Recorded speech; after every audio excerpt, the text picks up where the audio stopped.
할렐루야. 할렐루야.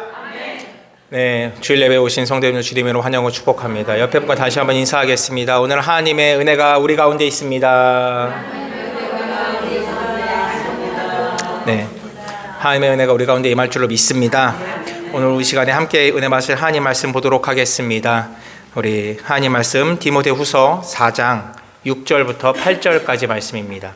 신약성경 디모데후서 4장 6절에서 8절까지 말씀입니다.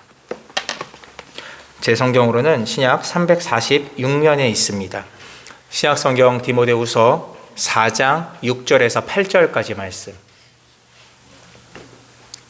찾으셨으면 우리 함께 봉독하도록 하겠습니다. 전제와 같이 내가 벌써 부어지고 나의 떠날 시각이 가까웠도다. 나는 선한 싸움을 싸우고 나의 달려갈 길을 마치고 믿음을 지켰으니 이제 후로는 나를 위하여 의의 면류관이 예비되었으므로 주 곧 의로우신 재판장이 그날이 내게 주실 것이며 내게만 아니라 주의 나타나심을 사모하는 모든 자에게도니라. 아멘. 오늘 함께 나누실 하나님 말씀 따라하겠습니다. 믿음으로 전진하는 삶. 네, 믿음의 승리에 대한 두 번째 시간입니다. 믿음으로 전진하는 삶에 대한 이야기를 함께 나누기를 원합니다. 우리 저번 주에 함께 어떤 말씀을 나눴냐면요, 빌립보서 말씀을 가지고 꿈과 소망에 대한 이야기를 했습니다. 기억나시죠? 네, 할렐루야. 네, 기억이 안 나시는 분들은 교회 유튜브를 참조해 주시면 돼요. 네, 할렐루야. 네, 믿음의 승리에 대한 첫 번째 이야기는 꿈과 소망에 대한 이야기였습니다. 우리가 꿈과 소망을 품고 살아야 된다. 그래서 빌립보서 4장 10절에서 13절 말씀 가지고 제가 감사함으로 기쁨을 누리는 삶, 그 다음에 궁핍한 가운데 자족감을 배우는 삶, 그 다음에 성령 안에서 꿈과 소망을 가지는 것에 대해서 제가 말씀을 드렸습니다. 그래서 이렇게 이것을 통해 꿈과 소망을 가지게 된 사람은 우리가 이 꿈과 소망, 비전을 향해서 믿음으로 전진하는 삶을 살아야 되는 것입니다. 오늘 제가 말씀을 통해서 여러분과 함께 이 부분에 대한 이야기를 나누어 보기를 원합니다. 자, 여러분 이제 가끔 그런 생각을 하실 때가 있을 수도 있겠습니다. 마지막 유언으로 어떤 말을 남길까? 혹시 생각해 보신 적 있나요? 네. 요즘에 이제 이런 말들이 좀 옛날에는 이런 말을 하면 벌써 죽으라는 거야? 뭐 이렇게 말을 하지만 요즘은 이제 워낙 법적인 문제들이 많다 보니까 유언장을 미리 쓰는 것이 좋다. 도장도 다 찍어야 된다. 뭐 이렇게들 이야기합니다. 문화가 좀 바뀌었어요, 그렇죠? 옛날에는 막 화를 냈던 분들이 많은데 지금은 이제 세상이 어떤 법률적인 문제들이 좀 되게 중요하기 때문에 유언을 미리 작성해 놓고 도장을 찍어 놓고 이렇게 보관하시는 그런 분들도 사실 많습니다. 여러분은 유언으로 뭘 남기고 싶으신가요, 혹시? 유언으로 남기고 싶으신 말씀이 있나요? I'm sorry 나왔습니다. 네, 제가 유언을 들은 게 있는데 이제 저는 제 중환자실에서 유언을 들었어요. 근데 그게 유언이 아닌데 유언이 됐어요. 그래서 그때 일을 생각하면 지금도 사실 굉장히 마음이 저려올 때가 있습니다. 저희 어머니께서 이제 저한테 이렇게 막 사랑한다고 한참 말씀을 하시고 그 다음에 이제 눈을 뜨지 못하셨기 때문에 저에겐 그것이 유언이 됐어요, 사실. 근데 그때만 해도 그게 유언인 줄은 몰랐거든요. 유언인 줄은 몰랐고 다시 일어나면 된다라고 생각을 했었는데 이제 그 이후로 잠에서 이제 깨지를 못하시고 그렇게 천국을 가시게 됐어요. 그래서 그것이 저에게는 이제 마지막 메시지가 됐던 것 같습니다. 여러분들 이제 이런 삶과 죽음 그리고 천국 이런 걸 생각하면은 우리는 인생에 살면서 후회하는 순간이 찾아오게 되기도 합니다.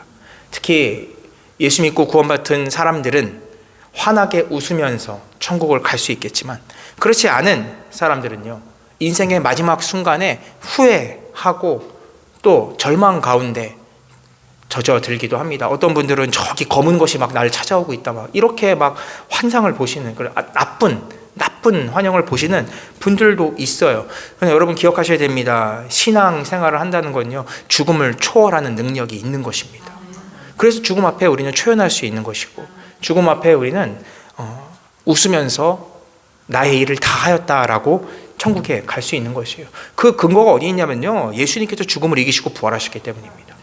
예수께서 죽음을 이기시고 부활하셨기 때문에 기독교는요 생명이고요, 기독교는 죽음을 초월하는 능력이 있습니다. 그래서 믿음의 조상들, 그리고 초대교회 이후에 수많은 순교자들이 죽음의 위기 앞에서도 자신의 믿음을 지키면서, 신앙을 지키면서 순교하기도 하고 고난을 당하기도 했던 것입니다. 우리는 살아있을 때는 믿음으로 전진을 해야 되는 것이며, 죽음 앞에서는 우리의 인생의 모든 무거운 짐을 내려놓고 천국의 소망을 가지게 되는 것, 이것이 우리가 걸어가야 될 길인 걸 믿으시기를 바랍니다.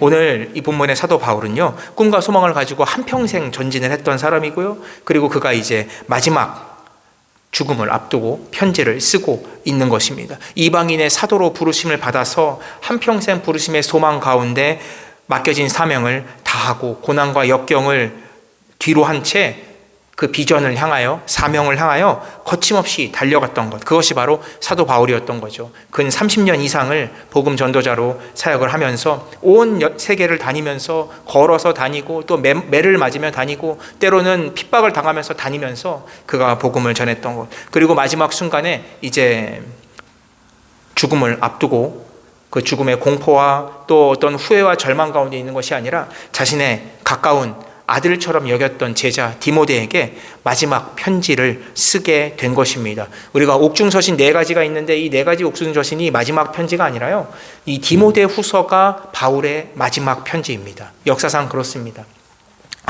이 디모데 후서가 바울의 유언이라고 불리기도 하는 그런 사실 성경입니다. 여러분들께서 이 디모데 후서, 특별히 오늘 마지막 4장 말씀을 통해서 이 죽음의 순간에 믿음으로 승리하며 또 자신의 삶을 좀 되돌아봤던 사도 바울의 이야기를 함께 나눠보기를 원합니다. 첫 번째로 우리가 알아야 될 것은 따라합니다. 믿음의 경주를 하며 살아가라. 믿음의 경주를 하며 살아가라. 네, 믿음의 경주를 하며 살아가는 것. 사도 바울은 디모데에게 믿음의 경주에 대한 이야기를 하고 있습니다. 말씀드린 것처럼 사도 바울은요, 3차 전도 여행이 끝나고 예루살렘으로 돌아와요. 그리고 예루살렘에 돌아왔을 때 고발을 당합니다. 유대인들에게 고발을 당해서요, 로마의 법정에 넘겨집니다.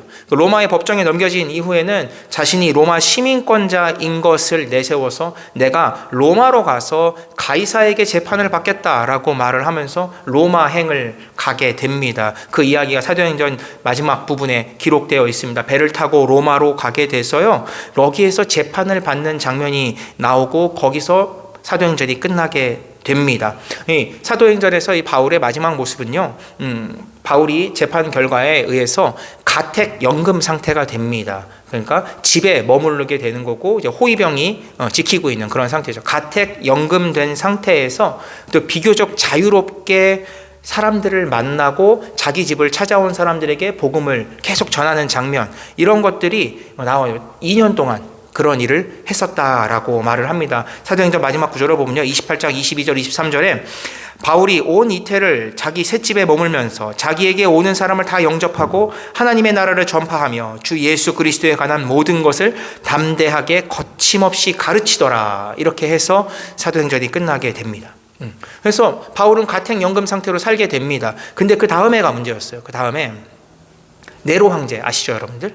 이름 들어보셨을 거예요. 이 네로 황제가 즉위하게 된 다음에 로마에 대방화 사건이 벌어집니다. 불이 났어요. 큰 불이 났어요. 원인을 알 수 없는 큰 불이 나서 민심이 굉장히 나빠지게 됩니다. 그래서 네로 황제가 이 화재 사건의 배후에 기독교가 있다라고 이렇게 모함을 하게 됩니다. 뒤집어 씌운 거죠. 그러니까 기독교인들이 불을 냈다 이렇게 해가지고요, 대대적인 대박해 사건이 나타납니다. 이 네로 황제 시대의 그 대박해 사건의 이것은요, 이게 어떻게 보면 잘못된 거죠. 이 대화재 사건을 뒤집어 씌워서 그리스도인들을 다 잡아 가두게 됩니다. 이때 사도 바울이 다시 체포됩니다. 다시 체포돼서 감옥에 갇히게 되고요, 결국 여기서 죽음을 맞이하게 됩니다. 전승에 따르면 사도 바울이 죽을 때 그가 새 분수라고 불리는 그 장소 광장에서 로마 시민권자로서 목배임을 당해 죽었다라고 성경은 전승은 그렇게 전해지고 있습니다. 그가 로마 시민권자였기 때문에 가장 고통이 적고 가장 빠르게 죽임을 당하는 목배임을 당해서 처형당했다라고 하고 있어요. 여러분들 전승에 의하면은 이제 사도 베드로는 십자가에 거꾸로 매달려서 죽었다라고 하잖아요, 그렇죠? 가장 고통스럽고 가장 죽음이 길게 느껴지는 그런 십자가형을 당한 반면에 사도 바울은 로마 시민권자로서 아주 빠르게 그 죽음, 처형을 당하게 됐는데 그 처형을 앞두고 적은 것이 바로 이 디모데 후서였다라는 것입니다. 오늘 4장 6절 말씀해 보니까 바울이 이렇게 말을 합니다. 전제와 같이 내가 벌써 부어지고 나의 떠날 시각이 가까워 왔도다. 이 전제라는 것은 무엇이냐면요, 이 구약의 제사법에서 제물 위에 포도주를 이렇게 붓는 것을 붓는 제주라고 하죠. 그거를 붓는 거를 전제라고 합니다. NIV 성경에는요, drinking offering이라고 나와요. 그러니까 부어서 드리는 그런 예물을 이야기합니다. 그래서 제주를 붓는 행위는요, 희생제사의 마지막 의식에 해당되고요, 제물이 온전히 하나님께 드려지는 것을 상징하고 있습니다. 그리고 이제 그 제주와 같이 벌써 부어지고 이후에 바울은 나의 떠날 시각이 가까워왔다. 떠나다라는 단어는요, 풀어놓다, 또 걷어치우다, 이런 단어가 가는 그런 뜻을 갖고 있습니다. 이것은 선착장에 정박해 있는 배가 출발하기 위해서 닻을 다시 올리죠, 그렇죠? 로프를 막 풀어서 다시 배를 출발할 그런 행동을 하잖아요. 그리고 군인들이 거처하던 장막을 걷어서 철수하는 그런 장면을 말할 때 사용됐던 단어입니다. 그러니까 사도 바울이 자신이 복음 사역을 위하여 자신의 모든 것을 전제로 다 드렸다. 마지막 순간까지 자기가 드렸다. 그리고 자신의 거룩한 산 제물이 되어서 스스로 자신을 드렸으며 이제 내가 갈 때가 되었구나 라고 말하고 있는 것입니다. 바울은 죽음을 앞둔 상황에서 두려워하지 않고 오히려 인생의 마지막 순간을 하나님께 드리는 장면으로 디모데에게 말을 하고 있는 것입니다. 이것은 로마서에서 바울이 로마를 향해 적은 그 로마서 편지에 말했던 것을 그대로 본인이 실천한 것과 다름이 없습니다. 12장 1절에 보니까요, 그러므로 형제들아 내가 하나님의 모든 자비하심으로 너희를 권하노니 너희 몸을 하나님이 기뻐하시는 거룩한 산 제물로 드리라. 이는 너희가 드릴 영적 예배니라. 일찌감치 이런 권면을 했던 사도 바울은요, 자신의 죽음의 순간에 자기 자신을 거룩한 산 제물로 드렸던 것입니다. 이것은 우리 죄를 위하여서 우리를 위해 십자가에서 죽으시고 대신하여서 희생 제물이 되신 예수님의 그 모습을 따라간 것과도 같다라는 겁니다. 예수님의 그 희생적인 사랑을 사도 바울이 뒤따라갔다는 것을 의미하고 있는 거죠. 많은 사람들은 죽음을 인생의 절망으로 생각하고 마지막 순간으로 생각을 합니다. 그래서 누구든지 죽기 싫어서 막 온갖 마지막 순간에는 막 이것저것 다 합니다. 나는 죽고 싶지 않아 라고 소리치는 사람들도 사실 있습니다. 내 삶은 억울하다, 내 삶은 이렇게 죽을 수 없다 하면서 그렇게 안 좋게 떠나는 사람들도 있는 반면에 사도 바울은 하나님과 영원히 함께 살기 위해 이제 육체로부터 떠나서 새로운 출발, 배가 새로 출발하는 것처럼, 장막을 걷고 군인들이 다시 행진하는 것처럼 새로운 출발을 향해 가고 있다라는 거죠. 죽음조차 기쁨으로 승화시키고 있는 사도 바울의 모습을 우리는 볼 수 있습니다. 여러분들 빌립보서 2장 17절에도 보니까 일찌감치 바울이 감옥에 갇혀 있었을 때 만일 너희 믿음의 재물과 섬김 위에 내가 나를 전제로 드릴지라도 나는 기뻐하고 너희 무리와 함께 기뻐하리니. 이전에 로마에 잡혀왔을 때, 감옥에 갔을 때 그가 자기가 전제처럼 드려질지라도 나는 기뻐할 것이다, 너희와 함께 기뻐할 것이다 라고 말했던 것처럼 이제 시간이 더 지나서 정말로 죽음을 맞이하게 되었을 때 그는 자기를 전제와 같이 드렸다라고 성경은 기록하고 있는 것입니다. 사도 바울은 사명을 주신 하나님을 향해서 포기하지 않고 믿음으로 계속 달려갔던 사람입니다. 이방인의 사도라는 아주 이 독특한 타이틀을 가지고 쉼없이 복음을 향해 달려갔던 것이죠. 그 길은 쉬운 길이 아니었으며 오히려 고난이 가득했던 길이었습니다. 그러나 자신에게 주어진 사명을 끝까지 포기하지 않았고요, 마지막 순간에는 자신의 생명까지도 전제같이 부어지는 거룩한 산 제물로 자신을 드리는 그것을 통해 자신의 삶이 완성되기를 기대했던 거죠. 그리고 자신의 후계자이자 가장 사랑하는 아들과 같았던 디모데가 자신의 길을 따라서 그 길을 교훈으로 삼아서 끝까지 포기하지 않고 복음 전파의 사명을 완수할 것을 기대하고 있다라는 것을 우리는 본문 말씀을 통해 볼 수가 있는 것입니다. 사도 바울의 영향을 받아서 기록되었다고 전해져 있는 히브리서 히브리서는 저자가 미상입니다. 저자를 알지 못합니다. 그러나 사도 바울의 영향을 많이 받은 것으로 성경학자들은 이야기하고 있는데, 이 히브리서 12장 1절 2절 말씀 보니까 이런 말씀이 있습니다. 이러므로 우리에게 구름같이 허다한 증인들이 있으니 이는 모든 무거운 것과 얽매이기 쉬운 죄를 벗어버리고 인내로써 우리 앞에 당한 경주를 하며 믿음의 주요 또 온전하게 하시는 이인 예수를 바라보자. 그는 그 앞에 있는 기쁨을 위하여 십자가를 참으사 부끄러움을 개의치 아니하시더니 하나님 보좌 우편에 앉으셨느니라. 사도 바울이 예수님의 뒤를 따라 믿음의 주요 온전하게 하시는 이 예수를 바라보는 믿음을 가지고 나아갔음을 기억하시기를 바랍니다. 모두에게 각자 부르심에 맞는 사명의 길을 하나님은 보여주십니다. 왜냐하면 이 죄로 물든 이 세상에 살면서 어떻게 살아가야 할 것인가, 각자에게 주어진 믿음의 분량이 있기 때문입니다.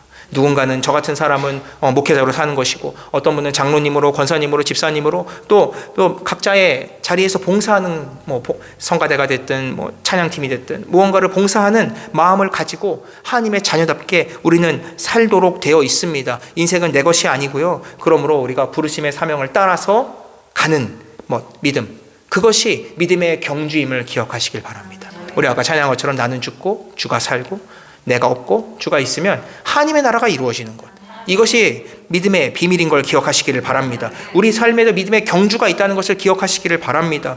고난과 역경이 때론 있을 것이지만 포기하지 않고 바울이 그 길을 걸어간 것처럼 우리도 믿음의 전지들을 통하여서 그 경주를 힘써 나가는 여러분 되시기를 주님의 이름으로 축원드립니다. 두 번째로 함께 살펴볼 것은 따라합니다. 결코 돌아서지 않는 믿음을 소유하라. 여기서 중요한 것이 바로 돌아서지 않는다라는 것입니다.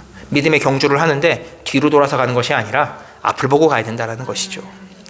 4장 7절에 보니까 사도 바울이 이렇게 말을 합니다. 나는 선한 싸움을 싸우고 달려갈 길을 마치고 믿음을 지켰다. 이렇게 말을 하고 있어요.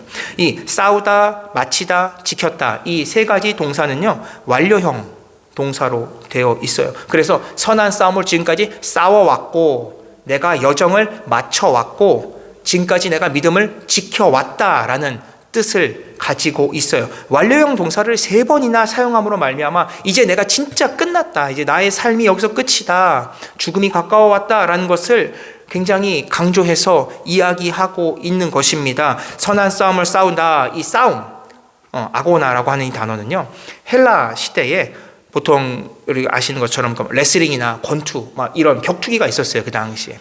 그때에 운동 선수들이 나와서 막 혼신의 힘을 다해서 막 이 격투 경기를 하는 그 모습을 이야기하고 있는 것입니다. 바울은 운동선수의 자신을 비유함으로써 자신이 복음 전도자의 사명을 가지고 고난과 박해에 맞서 싸우면서 한순간도 쉬지 않고 열정적으로 살았다라는 것을 고백하고 있습니다. 데살로니가 2장 2절에도 바울이 말을 하고 있죠. 너희가 아는 바와 같이 우리가 먼저 빌립보에서 고난과 능욕을 당하였으나 우리 하나님을 힘입어 많은 싸움 중에 하나님의 복음을 너희에게 전하였도다. 바울은 이러한 삶을, 이 싸움과 똑같은 삶을 살았던 것입니다. 그리고 달려갈 길을 마치다. 이 달려갈 길, 드로몬이라는 단어는요, 역시 마찬가지로 운동 경기장에서 이 트랙을 얘기합니다. 육상 트랙 같이 되어 있는 이 트랙을 얘기하는 것이에요. 그래서 사람의 생애나 인생의 여정을 의미하는 단어로도 사용이 됩니다. 최종 목적지인 결승점을 향해서 있는 힘껏 달려간 운동 선수들처럼 자기 자신도, 바울도 복음 전파를 위해 쉬지 않고 달려서 마침내 인생의 마지막 지점에 이르렀다. 내가 인생의 결승점에 이르기까지 내가 쉬지 않고 달렸다라고 말을 하고 있습니다. 사도행전 20장 24절에 일찌감치 바울이 이런 고백을 했습니다. 내가 달려갈 길과 주 예수께 받은 사명 곧 하나님의 은혜의 복음을 증언하는 일을 마치려 하면은 나의 생명조차 조금도 귀한 것으로 여기지 아니하노라. 일찌감치 바울이 이런 고백을 가지고, 이런 마음을 가지고 계속 살아왔던 것입니다. 그리고 믿음을 지켰다. 이 지켰다라는 테테레카라는 단어는요, 역시 마찬가지로 경기에 임한 선수가 규칙을 준수하는 것, 또는 군인이 상관에게 충성하는 것, 혹은 청지기가 주인에게 순종하는 그것을 의미합니다. 한마디로 임무를 성실하게 수행했다라는 뜻을 가지고 있습니다. 다메섹 도상에서 예수님을 만나서 복음을 증거자로 변화되게 된 이 바울, 이방인의 사도라는 부르심을 받고 복음을 향해 나아갔던 이 바울이 한치의 흔들림도 없이 하나님 앞에 충성하고 헌신하고 봉사했음을 바울 자신이 디모데에게 말을 하고 있는 것입니다. 자신에게 주어진 믿음의 경주를 완주하기 위해 매 순간 변함없이 최선을 다했고요. 죽음을 앞둔 순간까지도 자신의 삶에 후회나 부끄러움이 없이 뒤로 돌아서지 않는 믿음을 가지고 계속 나아갔다라는 것을 디모데에게 말하고 있는 것입니다. 여러분, 바울이 어떻게 이러한 돌아서지 않는 믿음의 소유자가 되었을까요? 이것은 바울이 그 다메섹 도상에서 박해자에서 전도자로 완전히 180도 변화되게 된 극에서 극으로 변화되게 된 이 완전한 체험의 신앙이 있기 때문입니다. 여러분, 순복음의 신앙은요, 체험의 신앙이기도 합니다. 네, 성령을 충만히 받고 나면 사람이 변화됩니다. 사람이 변화됩니다. 우리가 사람 잘 안 변해라고 하는데 성격은 잘 변하지 않는데 삶의 방식이 변화됩니다. 바라보는 관점이 변화됩니다. 이거 되게 중요한 겁니다. 그래서 자기를 이기는 삶을 살게 돼요. 네. 그리고 바울 자신이 굉장히 또 꼼꼼하고 또 철저한 성격을 갖고 있었기 때문에 그 길을 굉장히 전투적으로 쉬지 않고 걸어갔던 것입니다. 말씀드린 것처럼 이 바울이 처형되던 이 당시 이 네로 황제의 극심한 박해로 인하여서 많은 교회들이 무너졌고요. 또 많은 성도들이 배교하게 되었습니다. 믿음을 버리고 이제 나는 이제 예수를 주로 고백하지 않고 그냥 황제를 섬기겠습니다. 나는 헬라의 이 신들을 내가 섬기겠습니다. 로마 신들을 섬기고 또 황제를 섬기는 것으로 내가 바꿨습니다. 이제 내가 예수를 더 이상 믿지 않겠습니다. 라고 해서 목숨을 간신히 건진 그런 사람들이 굉장히 많았습니다. 바울은 자신의 후계자인 디모데가 자신의 뒤를 이어서 복음의 청지기로서 고난과 박해에 굴하지 않고 믿음의 선한 싸움을 싸우며 뒤로 돌아서지 않고 믿음으로 전진해 나가기를 간절히 구했던 것입니다. 왜냐하면 예수님께서도 마지막 순간까지 고난을 참으셨기 때문이죠. 요한복음 19장 30절에 보니까 예수님께서 마지막으로 이렇게 말씀하셨죠. 예수께서 신 포도주를 마신 후에 이르시되 다 이루었다 하시고 머리를 숙이니 영혼이 떠나가시니라. 마지막 말씀이 다 이루었다. 돌아서지 않았다는 거죠. 십자가에서 내려오고 싶으면 내려와봐. 네가 하나님의 아들이면 증명해 라고 조롱하던 그 사람들을 향해서 저들을 용서하여 주옵소서. 가상칠언이라 그러죠. 십자가의 일곱 마디 가상칠언에 보면 저들이 하는 짓을 저들이 알지 못합니다. 저들을 용서하여 주옵소서라는 말씀부터 시작하여서 마지막에는 다 이루었다 라고 하시고 떠나셨어요. 바울 역시 다 이루고 자신의 달려갈 길을 다 마치고 뒤로 돌아서지 않은 채 앞으로 향해 자신의 발걸음을, 죽음의 발걸음을 앞으로 걸어 나갔던 것입니다. 뒤로 돌아 물러서지 않는 이 사명의식의 중요성을 우리는 알고 가야 될 것입니다. 하나님은 믿음의 사람이 뒤로 돌아서는 것을 기뻐하지 않으십니다. 왜냐하면 이 뒤로 물러가는 것이 영적인 삶에서 다시 육적인 삶으로 퇴보하는 것을 말하기 때문입니다. 믿음의 경주를 포기하지 않고 뒤로 물러나는 사람은 내 앞에 환경과 조건에 바라보면서 겁을 먹게 되는 것이고 두려움을 먹게 되는 것이고요. 그래서 하나님의 뜻을 떠나 인간의 뜻으로 다시 돌아서게 됩니다. 베드로가 예수님을 따라 물 위를 걷다가 파도를 바라보고 주변 환경을 바라보고 내가 지금 뭐하고 있지라고 바라봤을 때 그가 빠지기 시작했던 것. 예수님이 믿음이 적구나 라고 말씀하셨던 것. 우리는 그것을 통해서 하나님과 우리가 어떤 관계를 맺고 살아야 되는지, 우리가 예수 믿은 사람으로 구원받은 성도로서 새 사람의 옷을 입은 사람으로서 어떻게 살아야 하는지에 대한 교훈을 얻을 수가 있습니다. 깊은 회개를 통해 우리의 죄악을 끊어내고요, 우리에게 주신 사명의 길을 걸음으로써 영광의 미래, 소망의 미래를 우리가 바라봐야 될 줄로 믿습니다. 하나님이 주신 부르심의 사명을 향해 끝까지 믿음으로 전진한 여러분 되시기를 주님으로 축원드리겠습니다. 우리를 하나님으로부터 멀어지게 하는 이 사단의 계략에 우리가 절대로 넘어가면 안 됩니다. 포기해, 그만해, 이제 됐어, 적당히 해도 돼, 적당히 너가 모른 척 해도 돼, 라고 이야기하는 것에 맞서 싸우시고 자신을 항상 돌아보시면서 앞으로 나아가는 믿음으로 전진하는 삶이 되시는 여러분 되시기를 주님으로 부탁을 드리겠습니다. 우리 마지막으로 세 번째 함께 살펴볼 것은 따라합니다. 문제보다 더 크신 하나님을 바라보라. 네. 우리가 믿음으로 전진을 계속할 수 있는 이유는 내 앞에 있는 문제보다 하나님이 더 크시기 때문이다 라는 걸 기억하시길 바랍니다. 사도 바울은 8절에서 이제 미래에 대한 이야기를 하기 시작합니다. 6절에서 현재에 대한 이야기를 하거든요. 내가 전제와 같이 부어진다. 내가 지금 이제 죽음을 앞두고 있다. 7절에서 과거에 대한 이야기를 합니다. 내가 지금까지 뭐뭐 해왔다 라고 말하다가 8절에서 미래, 앞으로 내가 이렇게 될 것이다 라고 고백하는데 그 내용이 무엇이냐면요. 8절 보겠습니다. 이제 후로는 나를 위하여 의의 면류관이 예비되었으므로 주 곧 의로우신 재판장이 그날에 내게 주실 것이며 내게만 아니라 주의 나타나심을 사모하는 모든 자에게도니라. 자, 나를 위하여 예비되었다. 이것은요, 이 예비되다라는 단어는 저장되다, 보존되다. 이제 영어의 NIV 성경에는 store for me라는 표현으로 되어 있어요. store, 저장되어 있는 거죠. 이 면류관 스테파노스라는 것은 고대 헬라 사회에서 이 올림픽 경기 끝나고 나서 우승자에게 주어지는 월계관을 이야기합니다. 그러므로 사도 바울은 지금까지 고난 중에도 선한 싸움을 싸우고 믿음의 길을 지키고 살아옴으로 말미암아 마지막 순간에 이 의의 면류관, 영광스러운 그 월계관을 쓰게 된다라는 것입니다. 그리고 그것이 내가 앞으로 가게 될 천국에 저장되어 있다. 그것이 내 면류관이 거기에 보존되어 있다라고 바라보고 있는 것이죠. 그리고 그것이 자기만 해당되는 것이 아니라 이 편지를 받고 있는 디모데 그리고 이후에 모든 사모하는 자에게도니라. 주를 사모하는 모든 자. 이 사모하다라는 뜻이 사랑하다, 아가파오라는 단어가 사용되어 있거든요. 사랑하는 자. 그러니까 주님을 사랑하는 모든 성도, 여러분 다 포함이고 저도 마찬가지고 또 이 시간에 다른 교회에서 예배드리고 있는 모든 우리 주를 믿는 백성들을 다 마찬가지입니다. 꼭 목회자에게만, 꼭 장로님에게만, 권사님에게만 그것이 준비되어 있는 것이 아니라 주를 사랑하는 모든 사람에게, 주님을 간절히 소망하고 고통을 이겨내며 믿음으로 전진하는 모든 성도에게 의의 면류관이 예비되어 있는 것입니다. 야고보 사도 야고보, 이제 주의 형제 야고보죠. 주의 형제 야고보가 야고보서에 이렇게 기록을 하고 있습니다. 시험을 참는 자는 복이 있나니 이는 시련을 견뎌낸 자가 주께서 자기를 사랑하는 자들에게 약속하신 생명의 면류관을 얻을 것이기 때문이라. 생명의 면류관을 얻을 것이기 때문이라 하는 거죠.